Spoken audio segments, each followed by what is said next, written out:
Okay, so this is my assignment 8.3b case scenario. I diagnosed this as a second-degree laceration because it did not perforate the anal sphincter muscles in any way. Let me show you my laceration. It's about 1 centimeter here, and it goes down to about 3.5 centimeters here. Again, I'm going to use 2.0 suture with about a 36 millimeter half circle tapered needle.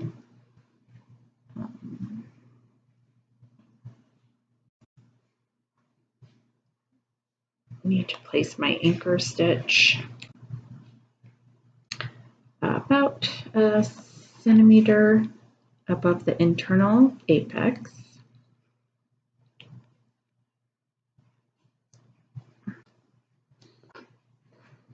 And again, I'm not going to tiny knots, so I can reuse the suture. I would leave about 10 centimeters, do my double loop and grab and do 4/6 throws. I like to finish my knot on that side, the maternal right side or my left. I just find it easier to place my continuous stitches because I'm right-handed coming from the right side. And then I would trim off the excess from the short end.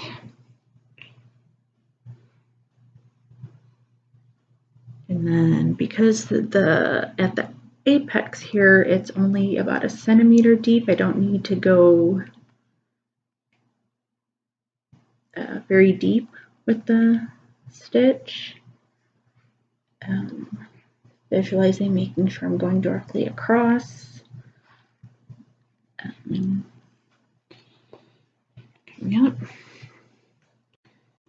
I just noticed again the placement of my stitch. If I were to pull it up through here, I would have a basting or a basting locking stitch, and I don't want that, so moved that.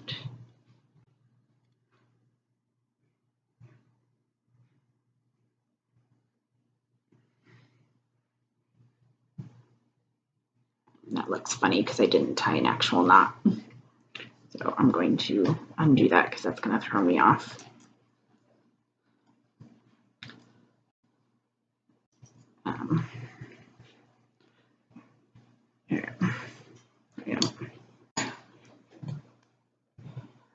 And of course, positioning right now, I would have the clients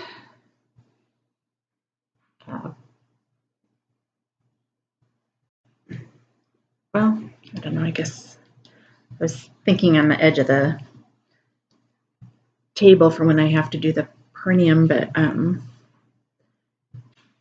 will probably most likely be in a bed, sitting cross-legged in front of her. Okay.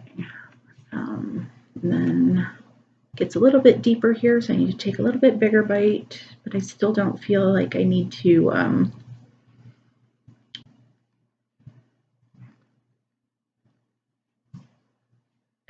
come do side by side individually because mostly because it's foam and it comes together pretty easily and nicely. So if it were an actual repair, I may need to complete the each side at a time to make sure that I'm lining everything up really well.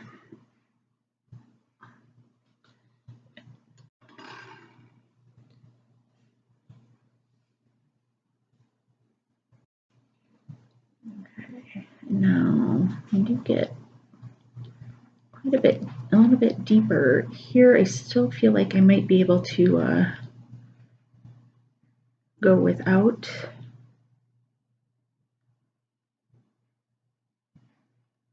a deep interrupted, but I definitely am going to need to change my plane. And so this time I am going to go nice and deep and do each side at a time.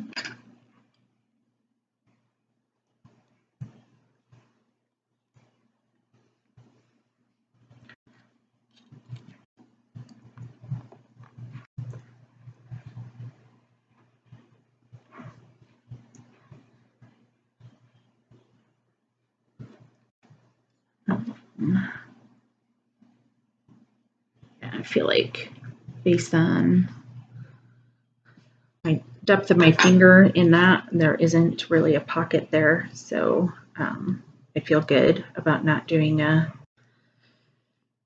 deeper interrupted stitch or deeper stitch. I'll line this one up directly across from the exit on the other side.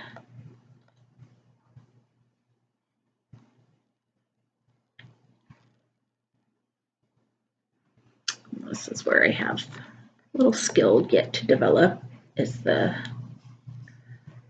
coming out up top. I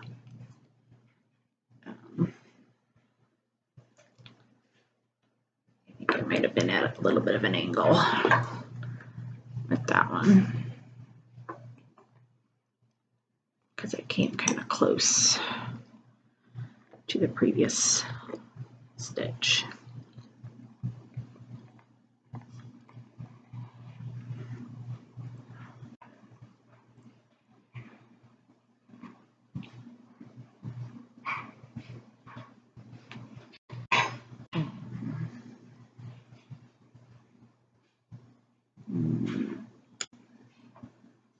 I did place these ones a little bit close, so I am gonna do one more. Again, taking a really big deep bite so that I don't have any pockets in there.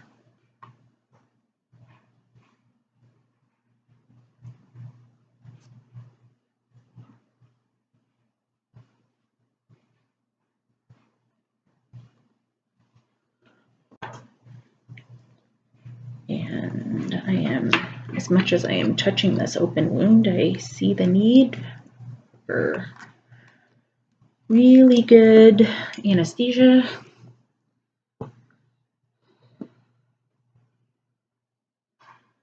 Making sure that she is nice and numb.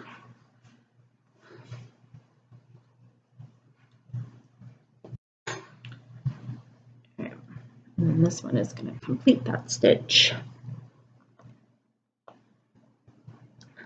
directly across from the exit. The other side. Of course, my client would not be moving around quite as much as my foam little piece is. There.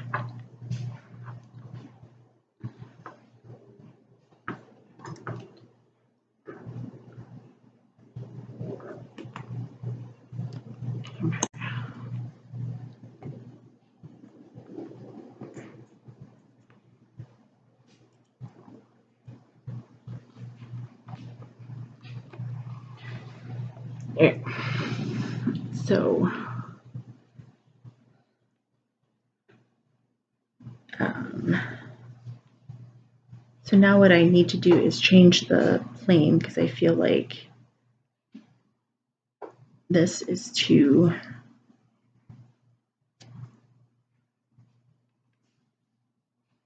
much of a pocket down here.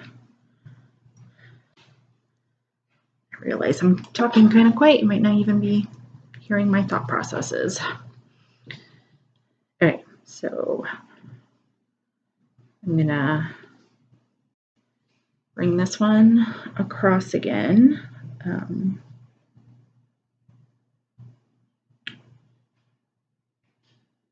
And not go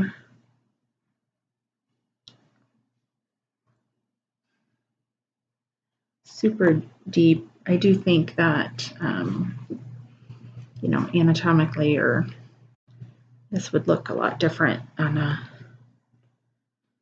actual vagina and perineum. I'd have the hymenal ring and a little bit more landmarks to go by than just the square block.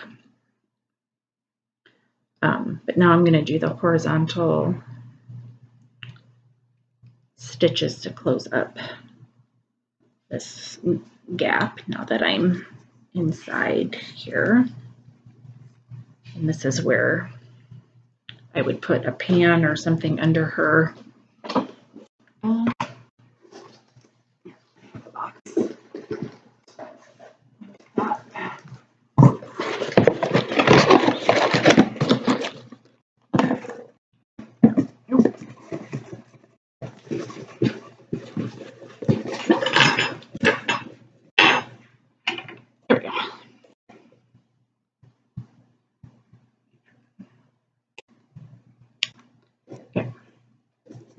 So that I can go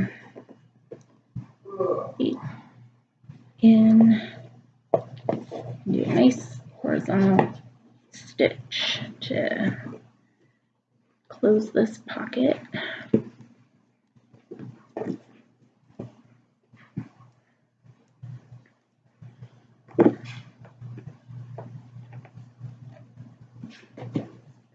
And I need to do one side at a time,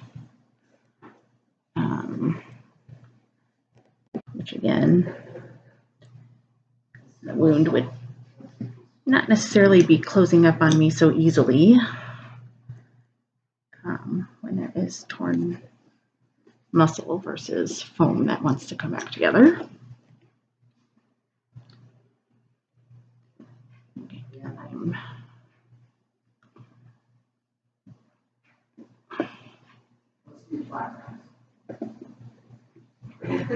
I almost did a locking stitch again. Yeah.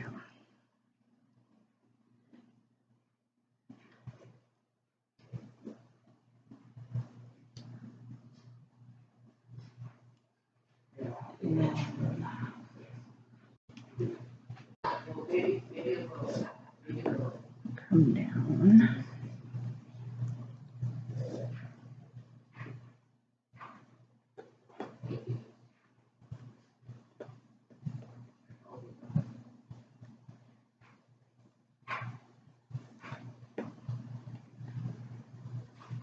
I don't know. It's probably not the best camera angle to see what I'm doing. And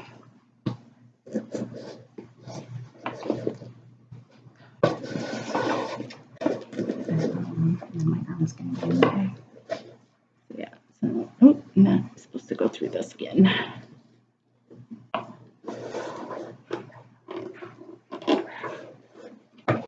I see why getting in funky positions to do suturing is not a great idea.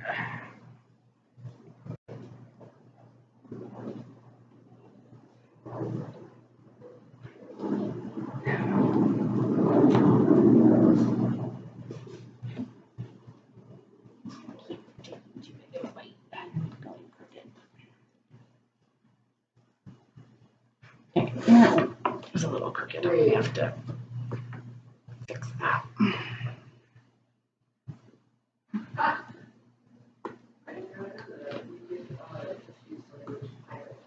And I want to do one more for this deeper pocket that's right down here on the bottom. Of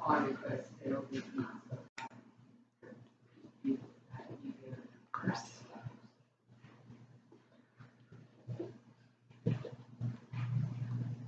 And this one.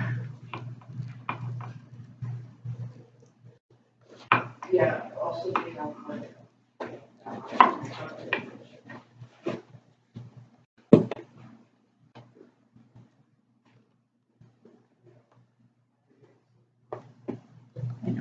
phone's probably in your way. Yep. And then the next step would be to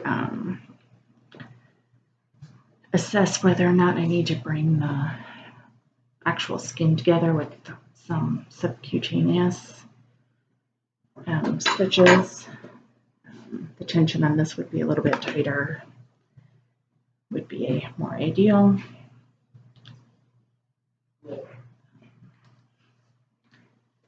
And for purposes of learning, I do these.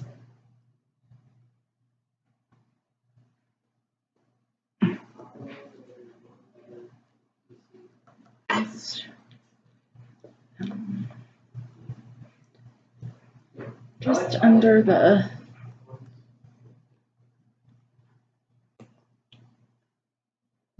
the skin.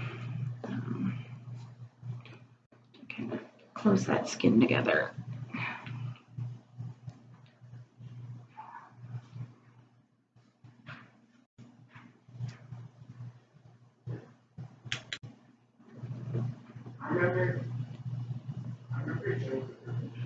And just enough of a bite so that it doesn't pull through.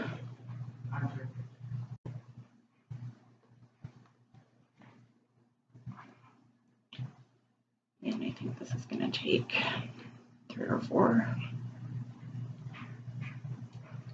Let's see, I did 2, so 3.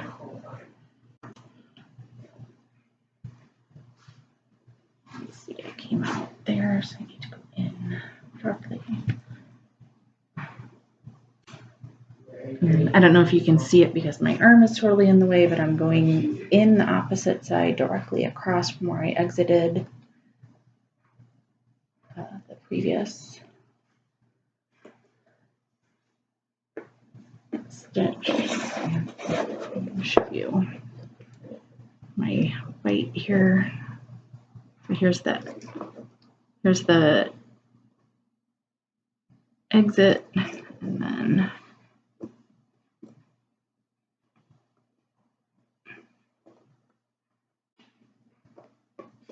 let's see, when I pull that goes straight across there.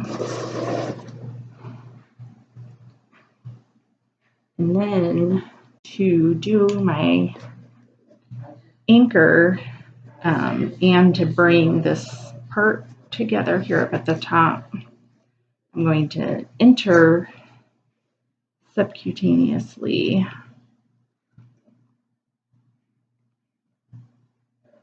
but I'm going to go in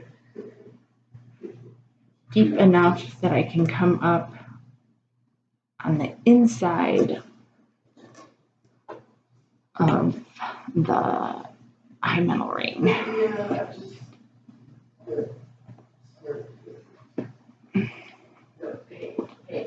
And then do just one final, just like an anchor stitch, but to tie off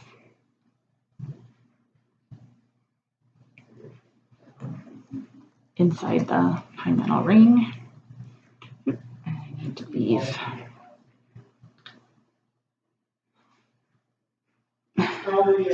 the loop.